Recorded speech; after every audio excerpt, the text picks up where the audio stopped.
मैं अंतिम वक्ता हूं तो पक्ष और विपक्ष से भी मैं उम्मीद करता हूं कि दोनों थोड़ी देर और समय लेकर सुनेंगे। साहब, जब बजट पेश हो रहा था तब हम लोग नए सदस्य भी हैं और कम उम्र के भी हैं, बड़ी उम्मीद के साथ में इस बजट के लिए आए थे। लेकिन जब बजट पूरा सुना ध्यान से, दरियावद विधानसभा का जिक्र तक नहीं हो रहा था, तब काफ़ी मन व्याकुल था। फिर सोचा कि किरदार तो बदलते गए लेकिन नाटक वही पुराना चल रहा है। माननीय अध्यक्ष महोदय, बजट में जिक्र था पानी, बिजली, सड़क, विकास, और इस बार जो ये गर्मी के दिन निकले थे, मेरी विधानसभा के अंदर इस तरह के हालात बने हुए हैं कि कहीं कहीं ऐसा इलाका है जहां पर 1-1, 2-2 किलोमीटर तक पानी के लिए दूर दूर तरसना पड़ता है। कोई पानी की व्यवस्था नहीं है। साथ में बिजली की बात करें तो बिजली का आलम यह है कि क्षेत्र के अंदर में सिर्फ पूरे राजस्थान का यह हाल है कि कब बिजली जा रही है कब आ रही है कोई पता नहीं है।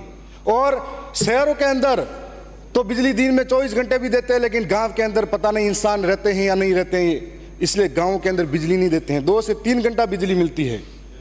रात इतनी परेशानी, 4-4 महीने का, 3-3 महीने का बच्चा पूरी रात रोता है, उसकी माँ को कहता है, और माँ बाप सोच नहीं पाते हैं। किसान रोता है कि खेत तक जाए और पीछे से वापिस बिजली कट जाती है। यह आलम बिजली का है।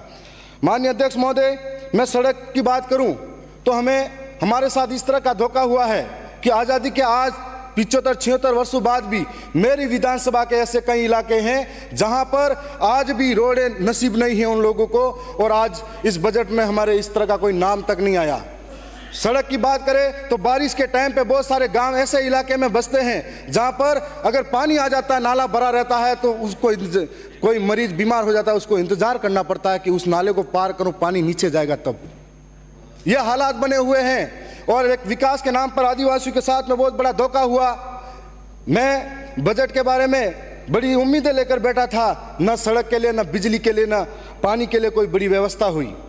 साथ में मैं कहना चाहूँगा कि माननीय शिक्षा मंत्री जी, ये बहुत बड़ा जिम्मेदारी वाला पद होता है, और उन्होंने बड़े शान से ये कहा कि आदिवासी इनके बाप की औलाद है कि नहीं, इनके डीएनए की जांच करनी चाहिए। तब मैं ये कहना चाहूँगा, ये बजट का पार्ट नहीं है। माननीय अध्यक्ष महोदय, बजट का पार्ट नहीं है। बजट पे बोलिए। मैं ये कहना चाहूँगा, माननीय साहब, बजट पे बोलिए। मैं बजट पे ही आ रहा हूँ। ये बजट पे नहीं है, आ जाइए, 3 मिनट ही है आपके पास। माननीय अध्यक्ष महोदय, मैं ये कहना चाहूंगा कि एक जिम्मेदारी वाले पद पर उनको आदिवासी अंचल के अंदर शिक्षा की व्यवस्था कैसी है, इस व्यवस्था की तरफ झांकना चाहिए था। हम लोगों ने मांग की थी कि 45-50 किलोमीटर दूर दूर तक मेरे भाई, मेरे जैसे नौजवान, मेरी बहनें जिनके लिए महाविद्यालय नहीं है उस क्षेत्र के अंदर 45-50 किलोमीटर दूर दूर तक महाविद्यालय के लिए जाना पड़ता है। एक महाविद्यालय है जिसके अंदर 80 सीटें हैं, उनको बढ़ाने के लिए मैंने पीजी के लिए बात रखी थी, नहीं कर पाए। और आज ये आलम है कि हम लोग आर्थिक रूप से सक्षम नहीं हैं। पढ़ने वाला नौजवान प्राइवेट स्कूलों की फीस भरने के लिए अहमदाबाद, बंबई, गुजरात तक मजदूरी करने जाता है। तो ऐसी स्थिति में हमने कॉलेज की मांग करी थी, बालिका महाविद्यालय की मांग करी थी, हमने नर्सिंग कॉलेज की मांग करी थी। हमारे क्षेत्र के अंदर किसान बहुत सारे हैं जिनके पास नॉलेज अच्छा है, लेकिन किसान कृषि महाविद्यालय नहीं है। आज इस क्षेत्र के अंदर हम लोग इसीलिए कहना चाहते हैं कि आदिवासी को गाली देना आसान है, लेकिन उनकी समस्या समझने को तैयार नहीं है।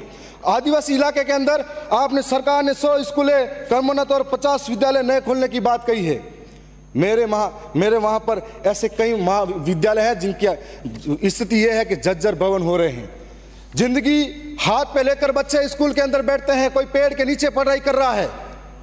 और इस स्थिति के अंदर हम ये सोचते हैं, उम्मीद थी कि इस बार नए स्कूल कर्मोन्नत भी होंगे और नए हमको भवन भी मिलेंगे। आज जो देश का निर्माण करने वाला बच्चा है, आने वाला भविष्य है, उसके लिए शिक्षा की कोई व्यवस्था नहीं है। इस तरीके से हमारे साथ बहुत बड़ा अन्याय और धोखा होता जा रहा है। अगर बजट सत्र के अंदर बहुत बड़ी उम्मीदें थी, और साथ में जो खाद बीज की बात किसानों के साथ की जाती है, अभी हाल ही में बीज दिया गया था।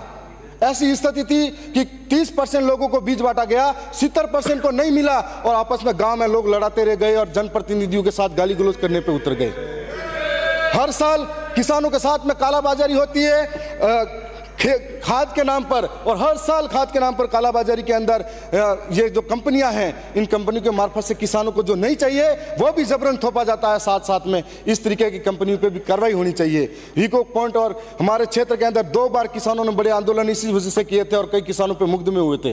हाल ही में एक हमारी ग्राम पंचायत सियार थी, वहां पर लोगों को लगा कि ये निःशुल्क है, बांटने के लिए आया गया है, तो लोग चढ़ गए और लेके चले गए। उनकी स्थिति ऐसी पैदा होगी, सब पे मुकदमे लगे लूट मार के। तो ये स्थिति ऐसी पैदा होती है, तो हमको सोचना पड़ेगा कि वो किसान जो अन्न उगाकर पेट भरता है पूरे देश का, उस किसान के साथ में ऐसी दुर्गति होती है।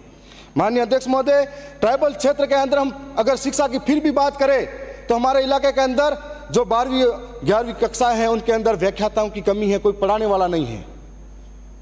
जो संविदा पर लगे हुए थे उनको भी बाहर निकाल दिया, थोड़ी बहुत जानकारी देते थे और बाहर निकाला तो ठीक है। माननीय अध्यक्ष महोदय, मैं ज़्यादा टाइम नहीं लूँगा। मैं यही कहना चाहूँगा कि हमारे इलाके के अंदर आज संविधान के अंदर 5वीं अनुसूची है, इस 5वीं अनुसूची का जिक्र संविधान के अंदर सदन के अंदर होना चाहिए। 5वीं अनुसूची के अंतर्गत अनुच्छेद 244(1) क और 13(3) क के तहत न लोकसभा न ग्राम सभा सबसे ऊंची, न लोकसभा न विधानसभा सबसे ऊंची ग्राम सभा, ये उसके अंदर लिखा गया है, लेकिन आज उसका अनुपालन नहीं किया जाता है। बुकिया, जगपुरा और हमारे वहाँ पर अभी आमुलवा, राटड़ी, डगोचा, वहाँ पर सोने की खान यूं करके आदिवासी की जमीनें लूटने का कार्य किया जा रहा है। माननीय अध्यक्ष महोदय, मैं आपके लिए समान है। माननीय अध्यक्ष महोदय, मैं आपका संरक्षण चाहूंगा, 2 मिनट का और समय चाहिए मुझे। महात्मा गांधी नरेगा कार्य वालों के अंदर लेबर को जो पेमेंट दिया जाता आज कम है। हम लोग दाल, मिर्ची और सारी चीज़ें महंगी होती जा रही है, तो आज इनके लिए लेबर का पेमेंट जो बढ़ाया जाए और नरेगा के जो मेड है उनके लिए स्थायी पहचान। मैं लास्ट 1-2 लाइनें कह के समाप्त कर रहा हूँ। देखो मुझे कि जनता की आवाज़ सुनो, जनता है नाराज सुनो, कल तक जो खामोशी थी चीख रही है आज सुनो, क्रांति का आगाज सुनो, गिरने वाली गाज सुनो, सहा बहुत है अब तक हमने बदल रहा अंदाज सुनो, जनता का है राज सुनो, जनता ही सरताज सुनो, बने रहोगे कब तक हमारे जनता की आवाज़ सुनो। मैं इतना ही कहूँगा। मैं ये कहूँगा कि जब शिक्षा मंत्री डीएनए की बात करते हैं तो इस देश के अंदर हम ये कहना चाहेंगे, सदन की बैठक हम हमारे सोमवार दिनांक 15 जुलाई 2024 के प्रातः 11 बजे तक के लिए स्थगित की जाती है।